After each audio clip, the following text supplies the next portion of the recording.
story. I'm Vikram Chandra. This is the show where we track the latest developments from India for a global audience. Now, this has been a very, very busy week for India, full of big headlines. Many of them good, a couple of them not so good, and to some extent self-inflicted. We're going to take a look at all of these stories with a special focus on defense aviation, what has been happening at Aero 23, the possibility of big export orders, and what is happening with the Indian Air Force and the ability and the opportunity to try and make in India. But before I get into that, let me quickly take you through all the other major big stories that we are tracking this week. And let's stay with aviation and Air India, which plans to be, of course, one of India's largest big global international airlines, and which has now placed an unprecedented massive order of 470 jets from two of the largest aircraft manufacturers in the world. This is the largest aviation order ever in history. The order has been placed with the US company Boeing and the French outfit Airbus. Air India has placed an order of 220 aircraft from Boeing, valued at something like $34 billion, and 250 passenger jets from Airbus, which did not disclose the exact financial terms of the deal, but it is also expected to be in the tens of billions of dollars as well. This unprecedented order, as I said, is the largest ever in the history of civil aviation. Moving on, the largest air show in Asia, Aero Show 2023, kicked off this week. It was inaugurated by the Prime Minister and kicked off with the Indian Air Force Chief, Air Chief Marshal Chaudhary, leading a formation of made-in-India fighter aircraft. This 5-day event with the theme of a runway to a billion opportunities will display India's growth in aviation, in aerospace, and also in defense capabilities, while hopefully also attracting investment and forging partnerships with foreign companies. We're going to have a lot more on this later in the show. We're going to be joined by a former Air Marshal and Air Vice Marshal. We're going to be discussing with them what exactly can be done with the Indian aviation sector in defense. But another major headline, the Indian Ministry of Mines reported the discovery of 5.9 million tons of lithium, of course, in Jammu and Kashmir a week ago. Now, a lot of people have been paying attention to this. This was inferred deposits, but as this becomes something which is more concrete, well, to the extent that lithium can ever become concrete, it does mean that the opportunities for India in battery technology, in really getting a kickstart in EV becomes big. This could potentially see India having the 5th or the 6th largest lithium reserves in the world. 75% of the world's lithium really comes from Chile, Argentina, Bolivia. So there is potential for this discovery to make India a big disruptor in the global lithium supply chain. Another big headline this week, the first section of the Delhi-Mumbai Expressway was opened. This 246-kilometer stretch connects Delhi to the city of Lalsot in Rajasthan. It's been developed at approximately 12,000 crores. The whole thing, once completed, this 1,386-kilometer expressway will be connecting India's capital, Delhi, to its financial hub, Mumbai, and halve the travel time between the two cities, bringing it down to 12 hours. Now, this is a significant milestone in India's push to modernize its infrastructure. All right, so that's, as I said, many headlines have been dominating, and those are also the good headlines. So actually, this was a week that could have been easily dominated by the India story and all sorts of good things that are happening. But there have been some bad press also that India has got, especially in the last couple of days. The India story and the headlines around it in the international press somewhat getting derailed by the saga around the BBC. Now, on Tuesday, news agencies reported that a team from the Income Tax Department was conducting a survey at the British broadcaster BBC's offices in India. This essentially comes weeks after the release of a documentary that has become very controversial, critical of Prime Minister Narendra Modi. It was blocked by the government in India. The raids were then confirmed by a Bharatiya Janata Party spokesperson at a press conference who said that the Income Tax Department must be allowed to do its work. He stated that if the BBC has done no wrong, it should not be scared. He also said that the BBC indulges in anti-India propaganda, and he said that it should not, and I quote, spew venom.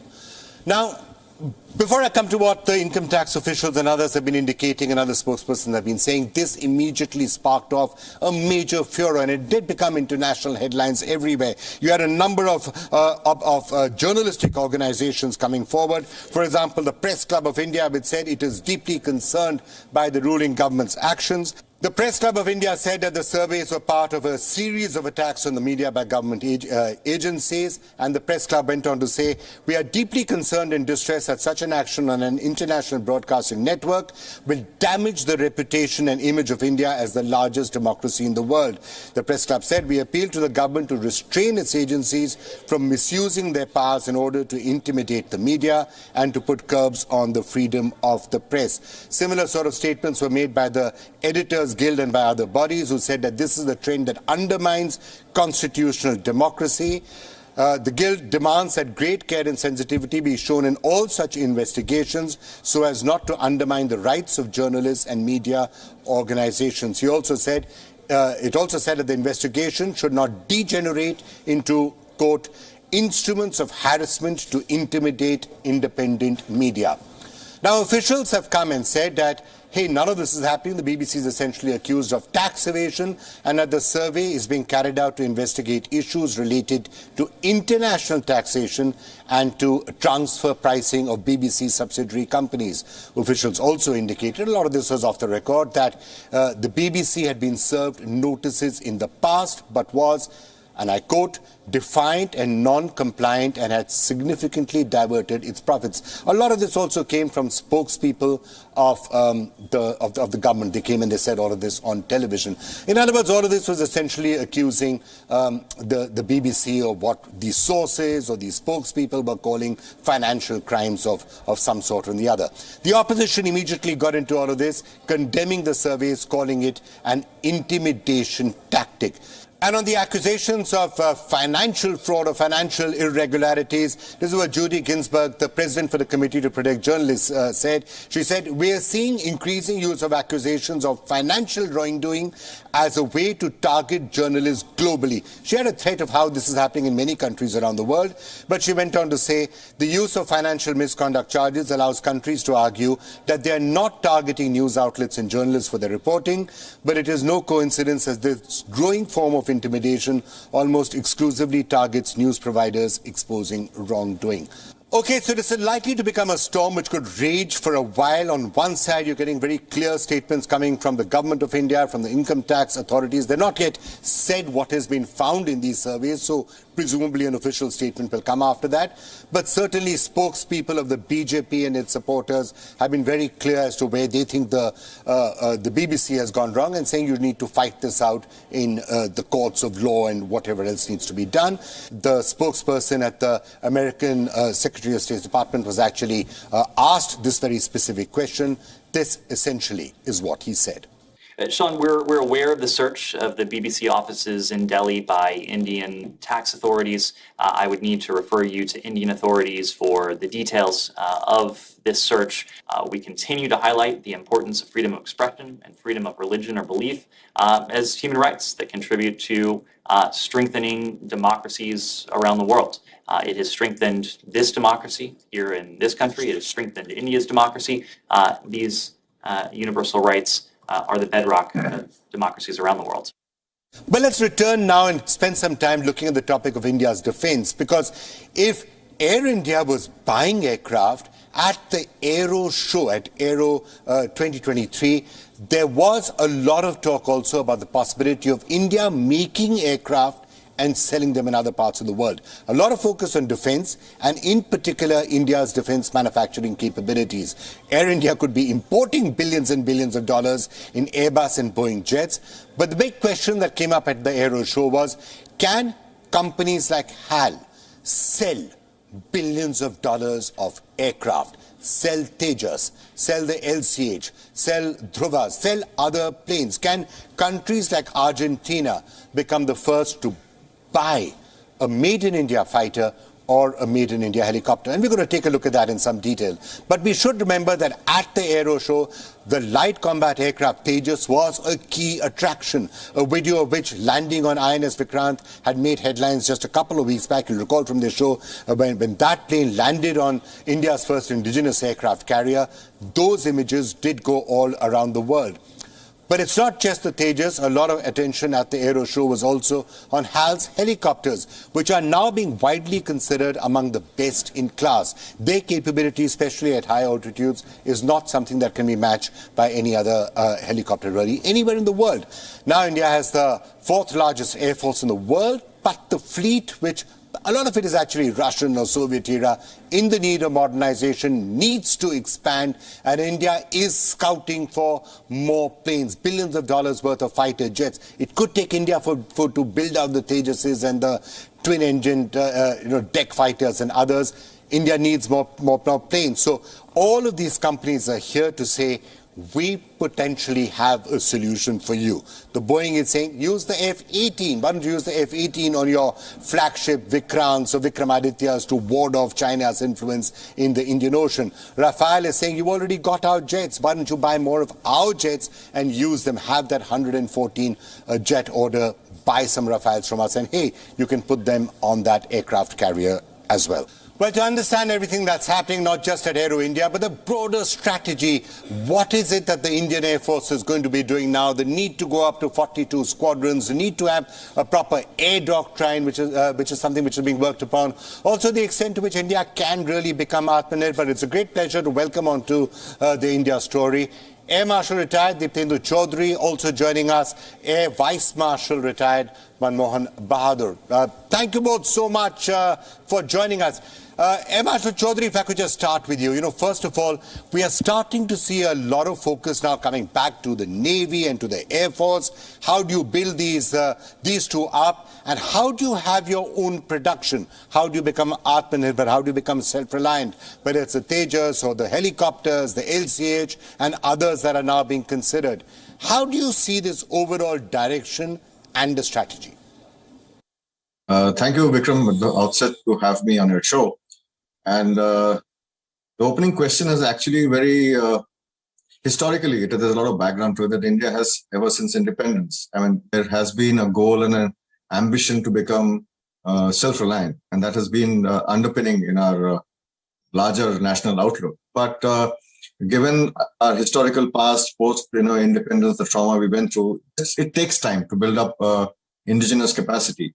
And today, if anything, in the post-COVID world, which we are all experiencing now, there has been a definite shift and focus towards national security and national interests first in the world over. And this has sort of been underpinned by the the huge geopolitical churn, because Asia is today center of is actually your crucible of the future economic growth and power play.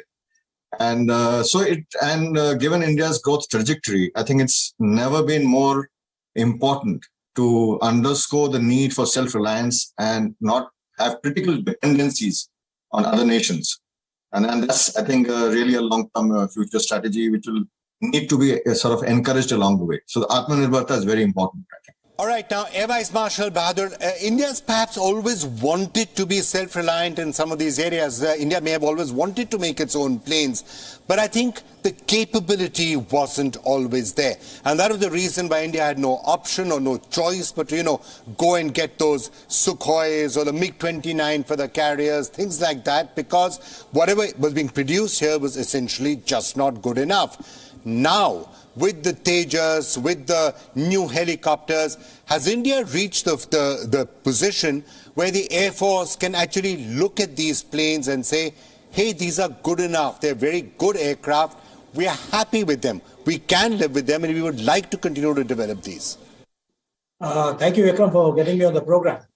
You see, when we're talking of indigenous production, we must remember two things. One, any armed force wants to be modern, contemporary as of today. But making a domestic aircraft industry or an armament industry takes decades. So there is a mismatch here. So while we talk of Atmanirbharta, when we talk of indigenization, we must remember that despite whatever you want, there is a certain finite time which will be required to get your factories going, to get your R&D going. Very importantly, and we tend to forget, skilled manpower available to man those manufacturing and R&D setups. So there is to be a good match between indigenization and modernization. So what I feel is that we started well. If you remember, the Marut started in the 60s. Okay, we were really progressing. We did have an engine. Things slowed down after that. There were economic reasons too, and geopolitical reasons too. But now we're catching up. It will still take some time. And the Air Force, as the other two services, will have to have a good mix between local products and imported products so that our cutting strength, our edge doesn't reduce. At the same time, we develop local industry and man ourselves with that. Nothing pleases more Air Force pilot or Army or a naval guy to man and fly an Indian machine. Right, so 2 points that you're really making out there. Let's discuss both of them. One is the technology actually good enough and are the aircraft themselves good enough? And the second is, how much time will it take to get to production at the level that actually meets the requirement of the Air Force? And they're not exactly the same things. They have to be kept in mind separately. Air Marshal Chaudhary, on both of those questions, first of all, the quality of what is now being produced, is that good enough? Tejas Mark 1 or the helicopters, are they great? Certainly, Vikram, because today the Tejas is a sort of it's a trajectory of a growth trajectory which has brought us to where we are in terms of capability. And there are certain areas like engines have always been a challenge for India, and it takes time to build indigenous capabilities. It takes a long time to build indigenous capability. I think the quality for the platforms which are coming out, and especially the Tejas, the way it has matured the program and what the future contours are for its future development, I think we have a very sound and a robust beginning. I mean, beginnings were always there, but I think the robustness of the industry has definitely matured, and more so with the amount of push that has been given. And what is interesting is the growing interest on these platforms, especially in the regional air forces and internationally, is an indication of the maturity of India's quality, what we produce. And this is not just in aircraft. We have a fairly good and a robust industry as far as missiles are concerned. If you remember the old IGMDP program and the missiles India has produced along the way, it's a very fairly robust program. And so has been our air defense radars. So there are certain niche areas where I think the quality of the Indian production has matured over the years to enough to become a possible global competitor. And it'll take time, like Marshal Bahadur very rightly said, that these things take time. But the challenge in terms of numbers, what you brought out, is I think that we have to probably, this whole business of balancing capability with capacity. And that is where the challenge lies. Right. How you build out that capacity gap is, I guess, something which the international market is also considering. I was talking right now about the prospect of perhaps exports being done to other countries. But the question is also going to be, what level can you manufacture these planes of? Because if India needs 114 fighter aircraft in the very near future, how does that happen? India needs to build something for the aircraft carriers. You can't wait until the capacity builds out and until it is ready. But Air Vice Marshal Bahadur, if I could throw those questions to you on the quality of what is available, how do you think it is all stacking up?